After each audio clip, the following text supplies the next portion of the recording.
Good morning class. तो आज हम पढ़ेंगे इलेक्ट्रोस्टैटिक पोटेंशियल या इलेक्ट्रिक पोटेंशियल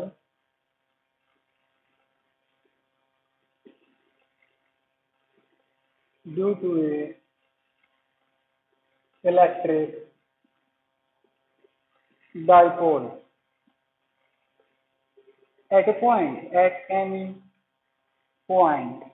तो किसी भी पॉइंट पर, किसी पॉइंट P पर किसी डाइपोल AB की वजह से जो पोटेंशियल होगा वो कितना होगा। चलो हम उसको कैलकुलेट करते हैं और देखते हैं। तो पहली बात, फिजिक्स का वही रूल है कि हमें जो क्वेश्चन बोल रहा है वही करना है, क्वेश्चन अपने आप हो जाएगा। तो क्या बोल रहा है? Due to a dipole. तो ये हमारा डाइपोल AB। अगर हम फिजिक्स में किसी प्रॉब्लम का डायग्राम ठीक से ड्रा कर पाते हैं तो प्रॉब्लम ऑलमोस्ट सोल्व हो जाती है। तो देखिए, ये डाइपोल है AB, ये माइनस क्यू चार्ज है प्लस क्यू चार्ज, ये 2A दूरी है और O इसका सेंटर है। और ये दूरी सेंटर से मेजर करें तो R है, ये R1 है, ये R2 है। तो हमने पहले भी पढ़ा है electric potential due to a point charge. तो हम इसको डाइपोल नहीं मानकर दो अलग अलग पॉइंट चार्ज मान लें, और जब दोनों का अलग अलग पोटेंशियल निकाल लें और उनको ऐड कर दें तो हमारे पास क्या होगा? Total potential. तो हम इसको डाइपोल नहीं मानकर पहले क्या मान लेते हैं? अलग अलग दो चार्जेस हैं और यहाँ पर कैलकुलेट करना है। तो इसकी वजह से जो इलेक्ट्रिक पोटेंशियल होगा वो होगा V1, और वो कितना होगा? वो होगा -Q by 4 pi epsilon naught R1। ये इक्वेशन 1 मान लीजिए आप। और इसी तरह, चलो इसको इक्वेशन नहीं मानते हम, ये R1 है और इसी तरह V2 होगा, वो कितना होगा? तो ये दूरी R2 है, तो V2 कितना होगा? वो होगा Q by 4 pi epsilon naught R2। और टोटल पोटेंशियल क्या होगा? V is equal to V1 plus V2 और V2 प्लस V1 और Q by 4 pi epsilon naught R2 minus Q by 4 pi epsilon naught R1। और इसको हम मान लेते हैं इक्वेशन 1। तो आपको यहाँ तक समझ में आया होगा कि इस पॉइंट पर जो माइनस Q चार्ज है उसकी वजह से P पॉइंट पर जो पोटेंशियल होगा वो कितना होगा? वो इतना होगा। और जो ये प्लस Q चार्ज है उसकी वजह से इस पॉइंट पर, क्योंकि दूरी R2 है, तो पोटेंशियल जो होगा वो ये होगा।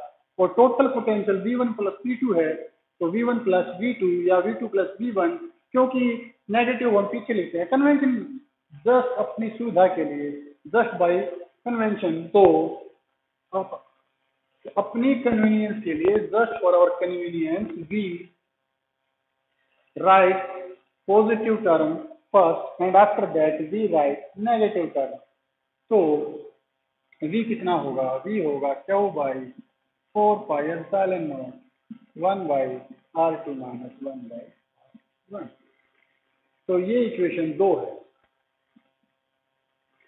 अब हमें R1 और 1 बाई R1 और 1 बाई R2 की वैल्यू को कैलकुलेट करना है और इक्वेशन 2 में रखना है। तो वो कैसे होगा? चलो पहले हम R1 की वैल्यू कैलकुलेट कर लेते हैं।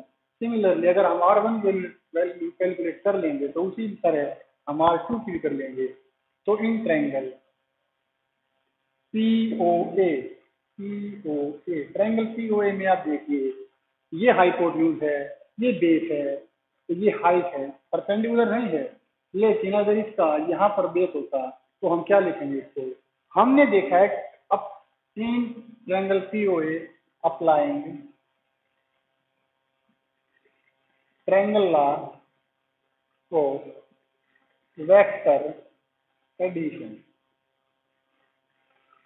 तो हम इस ट्रायंगल में, ये क्या है? ये रिजल्टेंट वेक्टर है, ये वेक्टर A है, ये वेक्टर R है, और इन दोनों का रिजल्टेंट होगा वो क्या होगा? वो होगा R1। तो ट्रायंगल लॉ क्या कहता है? वो कहता है R1 square is equal to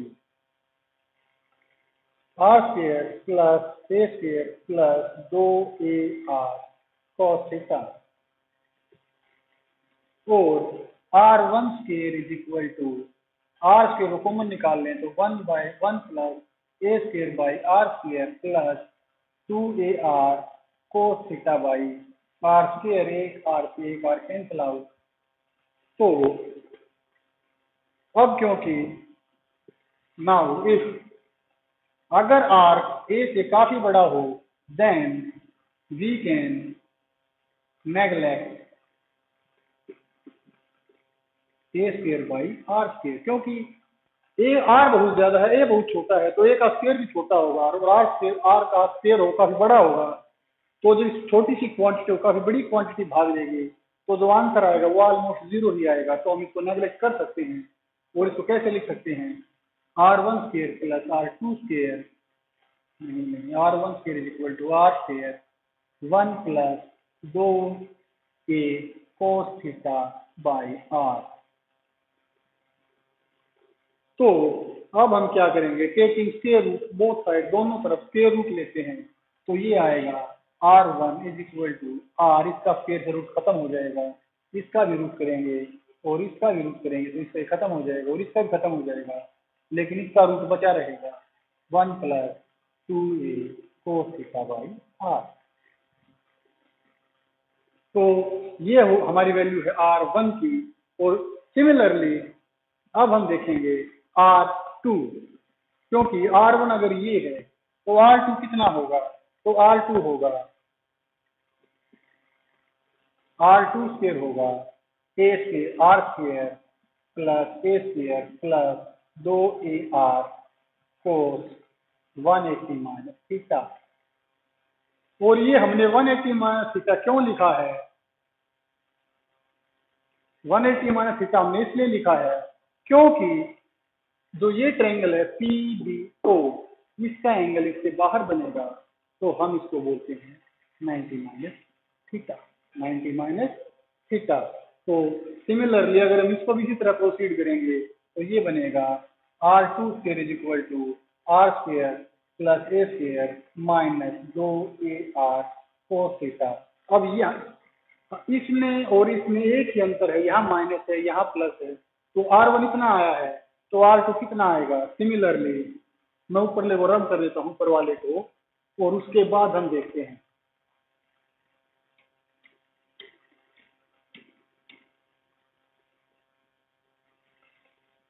तो हमारे पास R1 आया R1 plus 2A cos theta by R। Similarly हमारे पास R2 आएगा इसकी पावर 1/2, इसकी पावर 1/2, तो ये आएगा 1 minus 2A cos theta by R 1/2, यहाँ भी R होगा, लेकिन हमें जो वैल्यू चाहिए वो चाहिए 1/R1 और 1/R2 की। तो 1/R1 और 1/R2 कितना होगा, तो 1/R1 is equal to 1/R, और इसको हम पावर को नेगेटिव कर देंगे 1 plus 2A cos theta by R minus 1/2। और similarly 1/R2 is equal to 1/R2 is 1/R 1 minus 2A cos theta by R minus 1/2। तो ये सभी वैल्यू हमारी जो पहली इक्वेशन थी, जो V is equal to V2 plus V1 is equal to Q by 4 pi epsilon naught 1/R2 minus 1/R1, जो हमारी ये इक्वेशन है, हम इसमें 1/R1 और 1/R2 की वैल्यू को पुट करेंगे, क्योंकि वैल्यू हमारे पास पहले से आ गई है। तो V is equal to Q by 4 pi epsilon not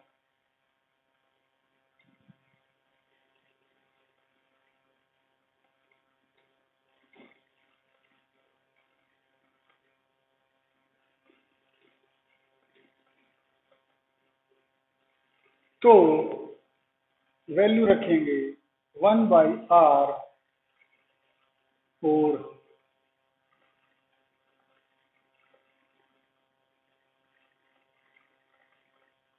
one minus two A cos theta by r power -1/2 -1/r और 1 plus 2a cos theta by r -1/2। तो 1/r को बाहर निकाल लेते हैं तो v is equal to Q by 4 pi r is equal to 1 minus cos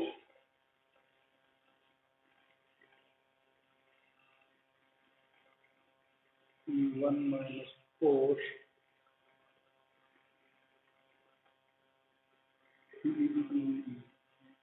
ओहो ठीक है। ये अलग अलग है भाई। तो 1 minus 2a cos theta by r की power -1/2 minus 1 plus 2a 2a cos theta by r की पावर -1/2। अब हम इसको बायनोमियल थ्योरम से एक्सटेंड करेंगे और पहली दो टर्म को रखेंगे और बाकी टर्म्स को हम नेगलेक्ट कर देंगे क्योंकि वो काफी छोटी आएंगी। तो एक्सटेंडिंग बाय बायनोमियल थ्योरम मैं आपको एक शॉर्टकट बाद में बताऊंगा।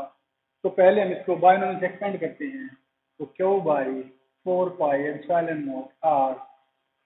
तो 1 plus 1/2 2a cos theta by r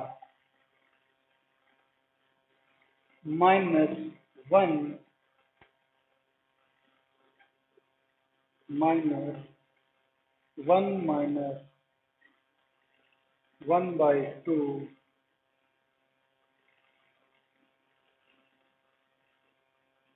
2a cos theta by r। और हमने जो हायर टर्म्स है वो नेगलेक्ट कर दी हैं तो इसको एक्सटेंड किया, इसको एक्सटेंड किया तो ये आया पहली दो टर्म्स का, इसको एक्सटेंड किया तो पहली दो टर्म ये आई।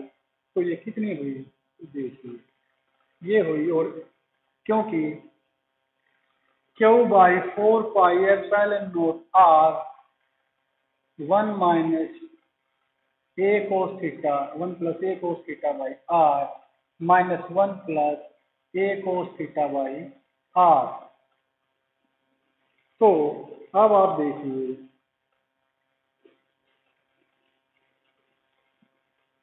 ये कैंसिल हो गया। तो अब देखते हैं v is equal to Q by 4 pi epsilon naught r a cos theta by r और a cos theta by r। a cos theta by r plus a cos theta by r intention लेंगे और क्या आएगा वो आएगा Q by 4 pi epsilon naught r 2a cos theta by r और वो बनेगा v is equal to Q by 4 pi epsilon naught r square into 2a cos theta और क्यू इंटू 2a होता है dipole moment p is equal to Q into 2a Q into 2a। तो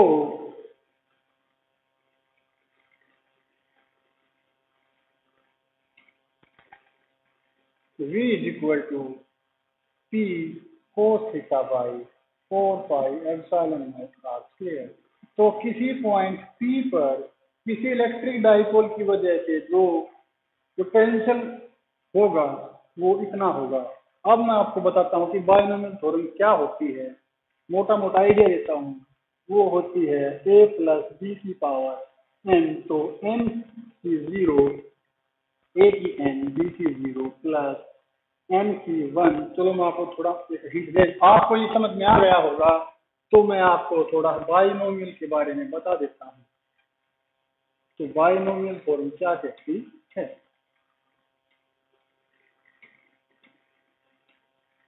तो binomial theorem क्या बताती है ए plus B की power अगर n हो, n की 0, ए की पावर n, बी की पावर 0 प्लस n की 1, ए की पावर n माइनस 1, बी की पावर 1 एंड सो और लास्ट में है n की पावर n, ए की 0, बी की n।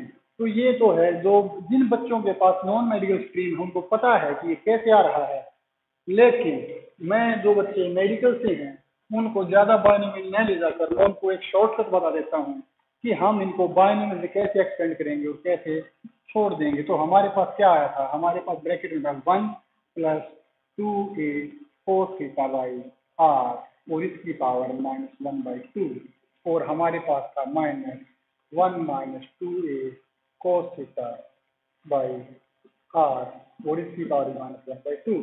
तो मैं आपको इसको एक्सटेंड करना सिखाता हूँ एक छोटे तरीके से जिसको हम बोलते हैं वर्किंग रूल।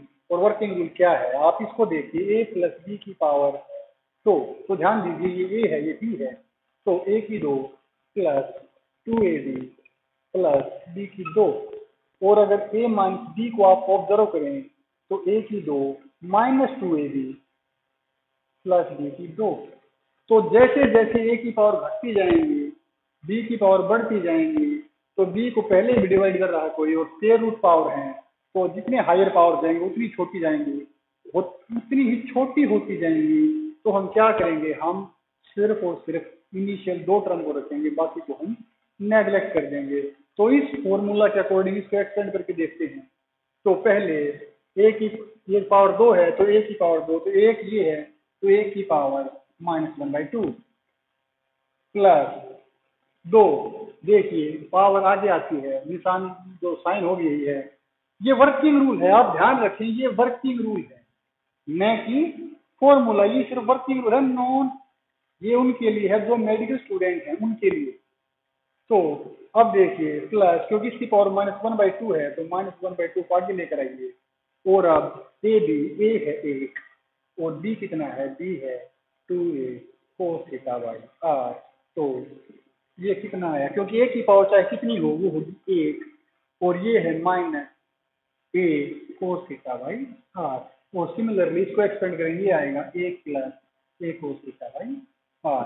तो ये मैंने आपको बताया है वर्किंग रूल। क्या बताया है, वर्किंग रूल। और बायनोमियल थ्योरम आपको पहले से बता दी थी मैंने।